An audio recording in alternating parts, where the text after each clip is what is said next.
Salut à tous, ici Cyril d'Hardware Cooking et on se retrouve aujourd'hui dans une nouvelle vidéo où on va tester l'écran ViewSonic Elite XG270 QG, un écran haut de gamme vendu à environ 800 € à la fois sur LDLC et Amazon.fr. Je vous mets les liens dans la description comme toujours. Il s'agit donc ici d'un écran qui est relativement haut de gamme à destination des gamers puisqu'il dispose d'un taux de rafraîchissement à 165 Hz avec un temps de réponse de 1 milliseconde et bien sûr la technologie Nvidia G-Sync est présente. Si vous êtes des lecteurs assidus de notre site www.hardwarecooking.fr, vous savez qu'on aime beaucoup les écrans.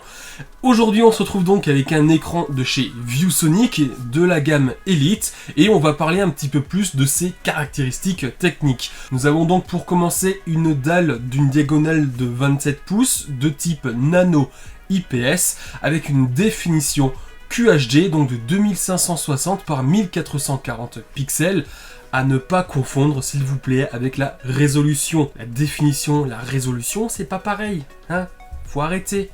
Je le redis à chaque fois, mais vous continuez à faire l'erreur. La résolution, c'est le rapport entre le nombre de pixels et la diagonale, donc la taille de l'écran, donc ça s'exprime en pixels par pouce ou pixels par inch hein, à l'anglaise, et ça représente par exemple 324 ppi, ça c'est une résolution. Une définition, c'est juste le nombre de pixels, peu importe la taille de l'écran. C'est pour ça que sur un écran, on parle d'une définition quand on dit 2560 par 1440 pixels. Une résolution 1080p, ça veut rien dire, c'est pas la même chose. Ok ? Merci. Nous avons donc, comme je l'ai dit à l'instant, un taux de rafraîchissement à 165 Hz et un temps de réponse à 1 milliseconde en GTG, donc gris à gris. Nous avons une dalle 10 bits, qui est en fait 8 bits plus le AFRC, permettant d'afficher à l'écran 1,07 milliard de couleurs, approximativement, hein, contre 16,7 millions sur un écran 8 bits. Je vous rassure, hein, la différence se voit presque pas. D'ailleurs, la plupart des écrans sont en 8 bits, vu que le 10 bits, c'est quand même réservé à des écrans qui sont haut de gamme et donc relativement coûteux. D'ailleurs, pour parler de cette notion de profondeur des couleurs et du nombre de couleurs, il faut bien prendre en compte qu'il ne s'agit pas ici d'avoir des rouges plus rouges ou des bleus plus bleus, c'est pas du tout ça. Là, on parle bien de la profondeur des couleurs. Sur une dalle 8 bits, on aura par exemple 256 nuances de rouge, 256 nuances de bleu, etc. Sur une dalle 10 bits, on y a 1024 nuances de rouge, 1024 nuances de bleu, etc. Donc en fait, on aura simplement plus de nuances de couleurs entre les extrêmes d'une couleur. Mais il ne s'agit vraiment pas d'avoir un rouge, un bleu plus bleu, etc. Puisque ça, c'est la notion d'espace colorimétrique, donc les gamutes. Par exemple, le DCI-P3 qui est ici annoncé à 98%, 133% du gamut sRGB et 94% du NTSC. Grossièrement, voilà la différence entre la notion de profondeur de couleur, donc avec une dalle 8 bits, 10 bits, et l'espace colorimétrique, donc avec les fameux espaces DCI-P3, sRGB, etc.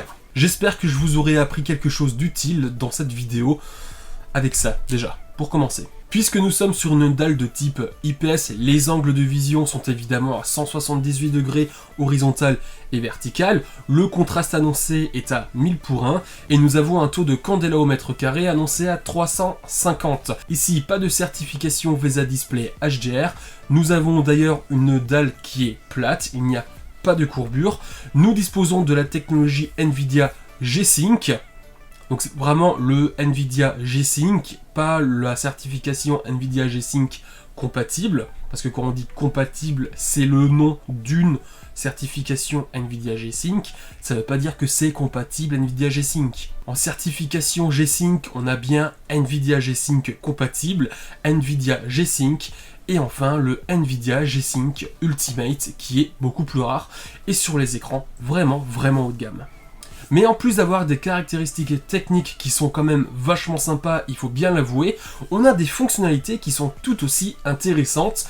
Et pour commencer, notre préféré, les sortes d'œillères que nous avons sur le côté, qui sont appelées ici par ViewSonic les pare reflets Elite. Ça va empêcher les lumières qui viennent du côté de se refléter sur l'écran, parce que forcément si la lumière est derrière vous face à l'écran, ça servira pas à grand chose.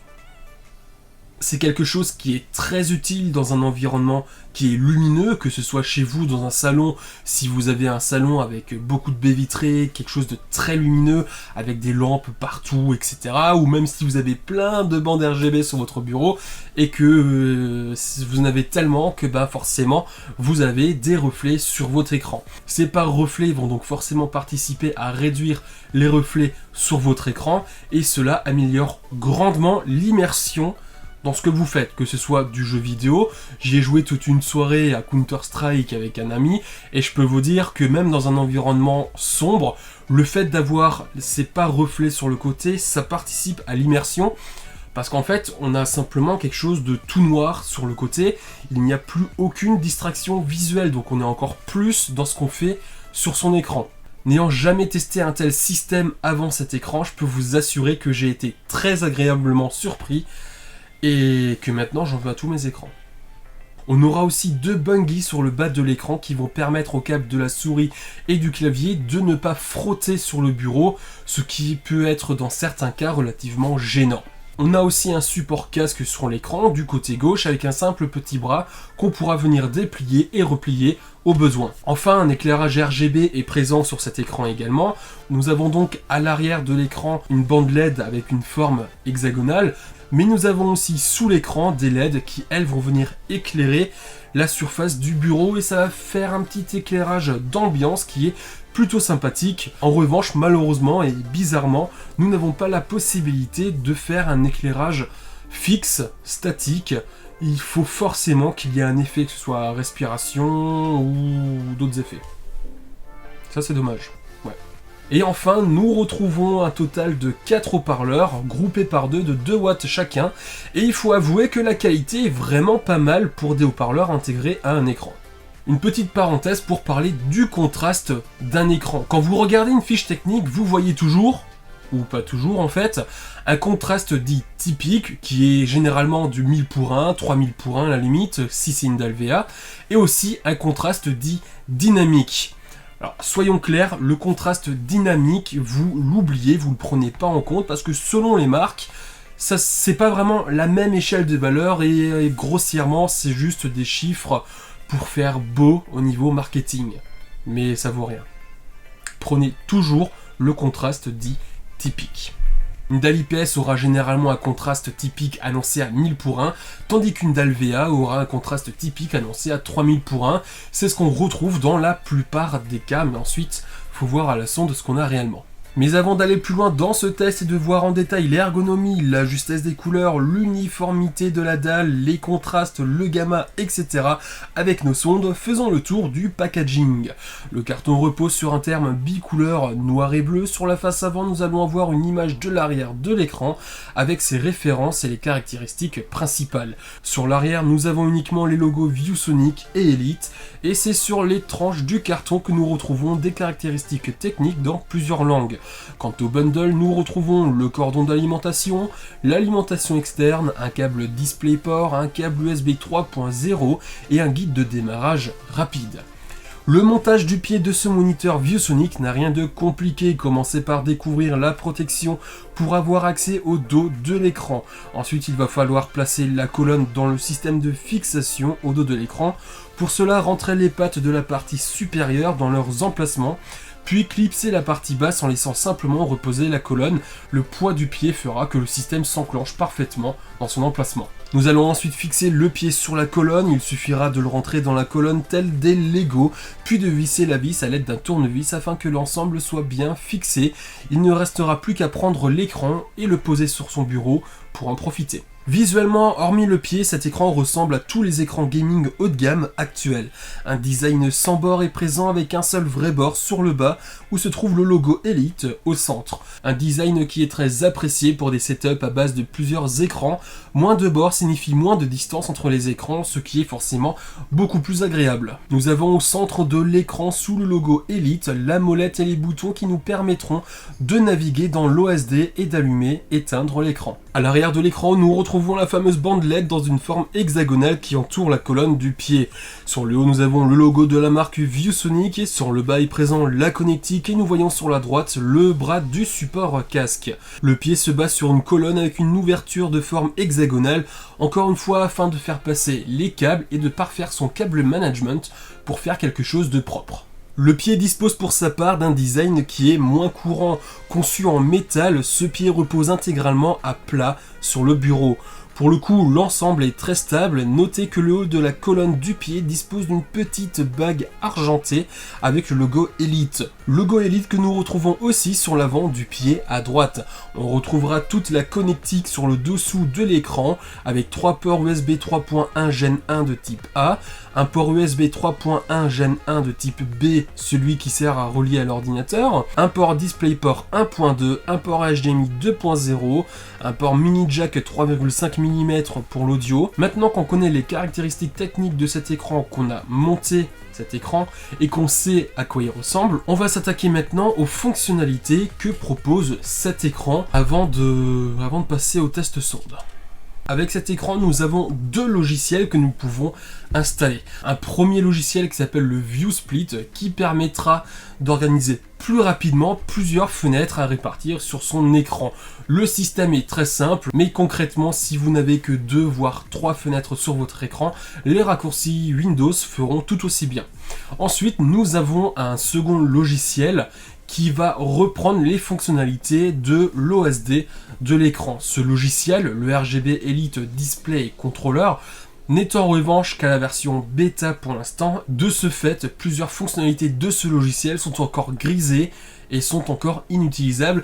Espérons que ViewSonic propose rapidement la version finale de ce logiciel afin qu'on puisse en profiter pleinement. Pour parler rapidement de l'OSD, il y a quelques petits points qui nous dérangent. Pour commencer, les boutons physiques.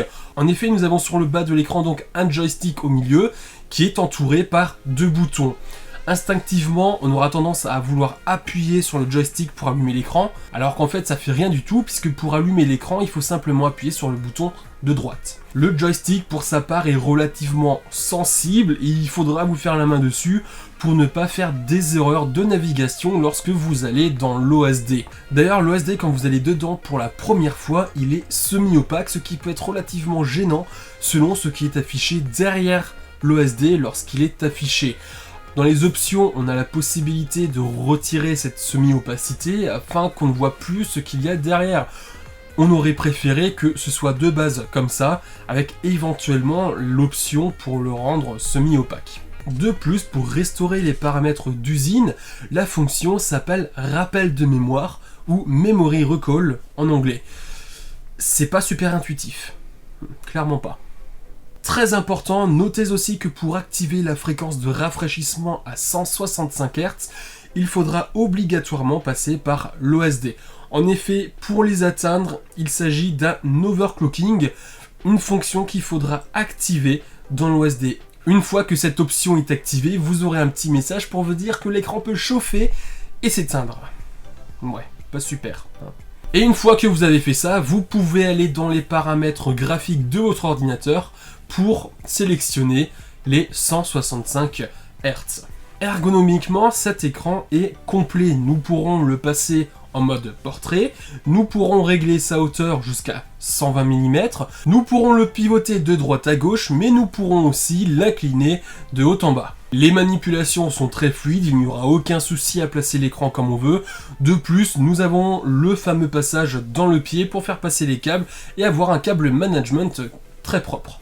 Passons maintenant à la suite de ce test et sortons maintenant nos 2 belles sondes qui vont nous servir à regarder ce que vaut vraiment cet écran. Avant d'aller plus loin, un petit rappel sur les caractéristiques d'une dalle de type IPS. Ce type d'écran est tout d'abord connu pour avoir d'excellents angles de vision, mais ils sont également bons en termes de rapidité et de rendu des couleurs. Le contraste est en revanche en retrait face à d'autres technologies d'écran et sont donc souvent annoncés à 1000 pour 1, comme c'est le cas ici. Les dalles TN restent plus rapides et sont donc souvent utilisées en écran gaming, plus accessible en termes de tarification.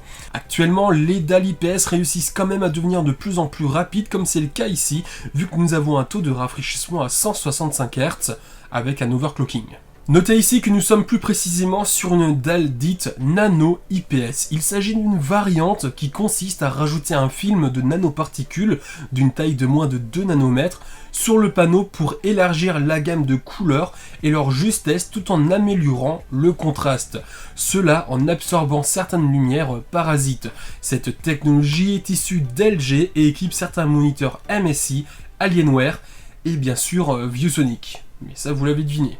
Rentrons maintenant dans le vif du sujet. Pour ces tests, nous utilisons deux sondes. Tout d'abord, notre sonde X-Rite EODIS 3. Nous commençons par mesurer le delta E de l'écran en sortie du carton, c'est-à-dire avec les paramètres par défaut.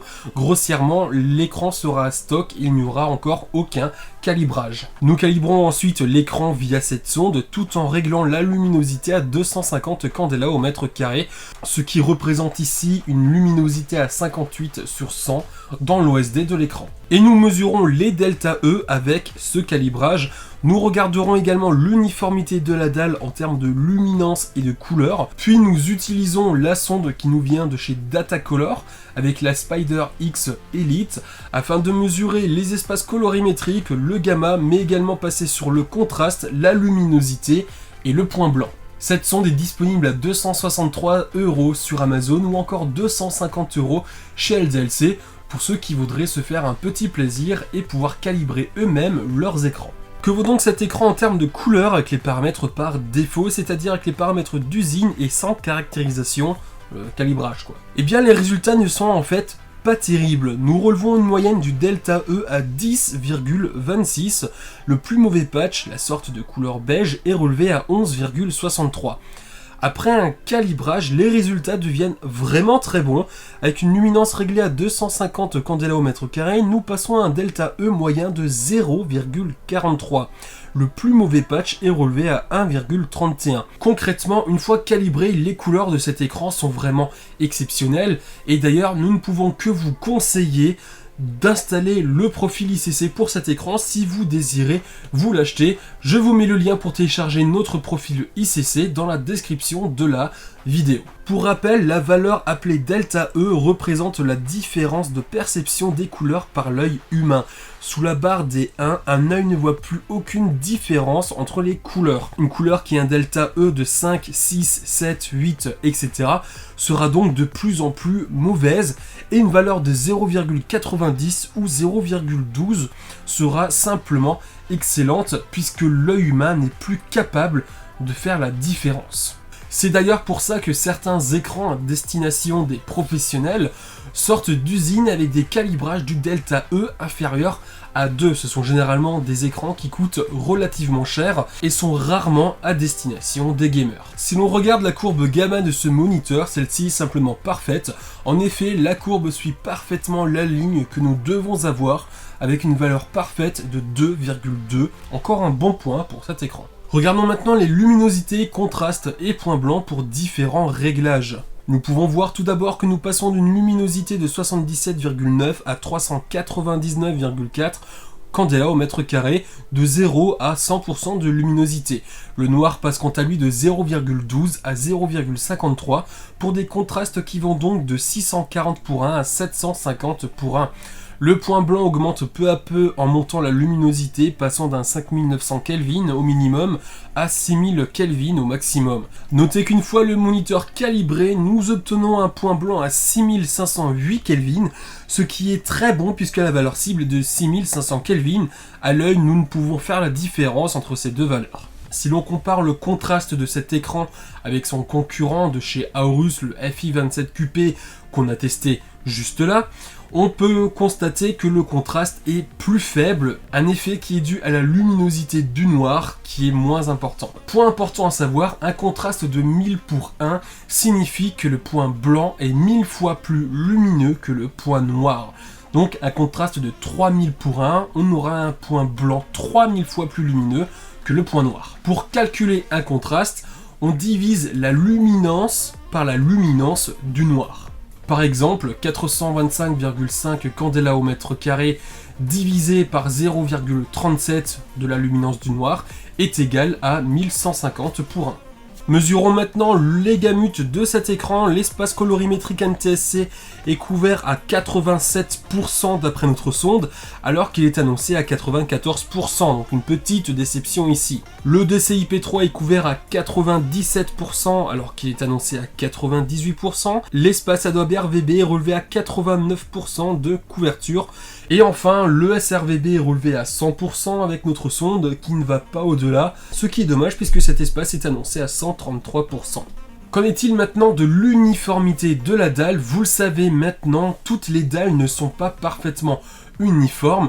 Une dalle vraiment uniforme se trouvera plutôt pour des écrans à destination des graphistes, encore une fois. Le tout, c'est de ne pas avoir de trop grandes différences d'uniformité sur son écran, afin de ne pas voir des différences dans les couleurs, ou simplement dans la luminosité à l'œil nu.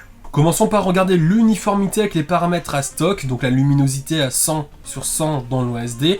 Nous avons une moyenne de 7,5% et nous constatons que c'est le bas de l'écran qui présente les plus importantes différences comparativement au centre. En effet, sur le bas, la différence va de 12% pour le centre à 16% pour le coin inférieur droit.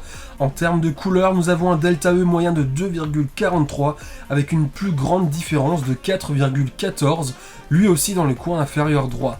La luminosité amenée à 250 candela au mètre carré, le coin le plus mauvais passe à 15% et nous retrouvons globalement les mêmes différences.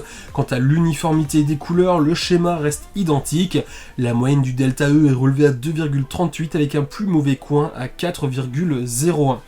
Globalement, il ne s'agit pas de la dalle la plus uniforme que nous ayons eue, mais pas la pire non plus. Nous pouvons voir que les moyennes sont plutôt dans la moyenne, même si les coins les plus mauvais sont du mauvais côté des moyennes. Si vous comprenez ce que je veux dire. Quant aux fuites de lumière, qui sont malheureusement toujours présentes sur des dalles de type IPS, nous avons sur cet exemplaire relativement beaucoup de chance, puisqu'on nous avons seulement une fuite de lumière sur la partie supérieure gauche de l'écran, une fuite de lumière qui n'est pas très importante, une fuite de lumière qui se verra donc essentiellement par exemple dans des films, dans des scènes de nuit ou dans des jeux vidéo où on est sur des scènes sombres, tout simplement. Passons maintenant à la conclusion du test sur cet écran ViewSonic Elite XG270 QG. Je vous rappelle que cet écran est disponible à 800 € sur LDLC et Amazon, je vous mets les liens dans la description, et il s'agit d'un écran à destination des gamers. On a ici une définition QHD 2560 par 1440 pixels, un taux de rafraîchissement à 165 Hz via un overclocking puisqu'il est nativement à 144 Hz, un temps de réponse de 1 milliseconde en gris à gris, une dalle de type nano IPS d'une diagonale de 27 pouces, et nous avons la technologie Nvidia G-Sync avec une luminosité annoncée à 350 candela au mètre carré, alors qu'en pratique on a quand même relevé quasiment 400 candela au mètre carré, ce qui est pas mal. Ici, pas de certification VESA Display HDR, pas de courbure sur l'écran, c'est une dalle plate. En revanche, attention, on ne pourra pas profiter de cette profondeur des couleurs en 10 bits en même temps que la technologie Nvidia G-Sync, et ça c'est quand même dommage. Par contre, du coup, on vous conseille d'utiliser le Nvidia G-Sync et de rester en 8 bits. On aura plus d'avantages à avoir le Nvidia G-Sync qu'une dalle en 10 bits, si vous faites du jeu en tout cas. Le contraste annoncé est de 1000 pour 1 et en pratique notre sonde a relevé 750 pour 1 avec 6000 Kelvin. Une fois l'écran calibré, nous avons nos 6508 Kelvin, donc ils sont extrêmement proches des 6500 Kelvin qui sont chaudement recommandés. En termes de design, l'écran est assez sympathique, notamment avec l'éclairage RGB sous l'écran qui fait un petit éclairage d'ambiance pour voir un petit peu ce qui se passe sur son bureau. Mais nous avons aussi les pare-reflets Elite qui sont réellement très pratiques. On a vraiment adoré passer la soirée à jouer sur cet écran avec ces pare-reflets Elite. Ça améliore vraiment l'immersion dans un jeu vidéo. Les deux petits bungees sont aussi relativement pratiques, mais là je pense que c'est surtout gadget et que ça va dépendre des personnes. Parce que déjà, faut avoir une souris filaire pour en avoir réellement besoin. Mais aussi tout le monde n'aime pas être limité dans l'amplitude de ses mouvements. Et si on laisse trop de mou, ça sert plus à rien. Petite déception en revanche pour le logiciel que propose ViewSonic avec cet écran, puisqu'il est encore à l'état de bêta et que la plupart des fonctionnalités sont encore grisées. On a seulement accès au contrôle de l'éclairage RGB de l'écran. Et encore, on n'a même pas un mode statique. Pourquoi il n'y a pas un petit mode statique pour avoir une lumière fixe? Ça serait sympa, non? Bah ouais, j'aimerais bien moi. Notez malheureusement que cet écran ne dispose pas des fonctionnalités PIP, Picture in Picture, et PPB, Picture by Picture, ce qui est relativement dommage puisque nous les retrouvons généralement dans des écrans de gamme équivalente chez la concurrence. En termes de justesse des couleurs, donc avec le fameux Delta E, en sortie de carton, donc avec les paramètres à stock par défaut, c'est pas top, hein. Clairement on a une moyenne à 10,26, ce qui est donc relativement élevé, mais c'est facilement rattrapable avec un bon petit calibrage qui rapporte la moyenne à seulement 0,43, ce qui l'amène dans les meilleurs moniteurs, une fois calibré forcément, hein. On vous conseille donc vivement de télécharger le profil ICC qui est disponible dans la description de cette vidéo pour l'appliquer à votre PC si vous utilisez cet écran. En termes d'uniformité de la dalle, comme on l'a vu, c'est essentiellement le bas de l'écran qui souffre d'un manque de luminosité, alors que le reste de l'écran a une bonne uniformité, dans la bonne moyenne en tout cas. On aimera donc pour cet écran les 165 Hz, la dalle Nano IPS, l'excellente justesse des couleurs après la calibration, l'ergonomie complète, les pare-reflets Elite, alors ça c'est une tuerie hein, clairement, les deux petits bungee, le support casque, l'éclairage RGB qui est sympathique. En revanche, on aimera moins la justesse des couleurs en sortie du carton, l'OSD, qui peut être amélioré facilement, et l'uniformité de la dalle sur le bas de l'écran. Je pense qu'on a maintenant fait le tour de tout ce qu'on pouvait dire sur cet écran. Ce test est évidemment disponible sur notre site www.hardwarecooking.fr. Je vous mets le lien dans la description comme toujours. Si vous avez apprécié, n'hésitez surtout pas à mettre des commentaires. Si vous avez des questions ou quoi que ce soit, mettez un petit pouce en l'air et surtout abonnez-vous. Cliquez sur la petite cloche pour recevoir les notifications des prochaines vidéos. Et on a toujours plein de choses en préparation, y compris des choses très grosses. Sur ce, je vous dis à bientôt pour une prochaine vidéo.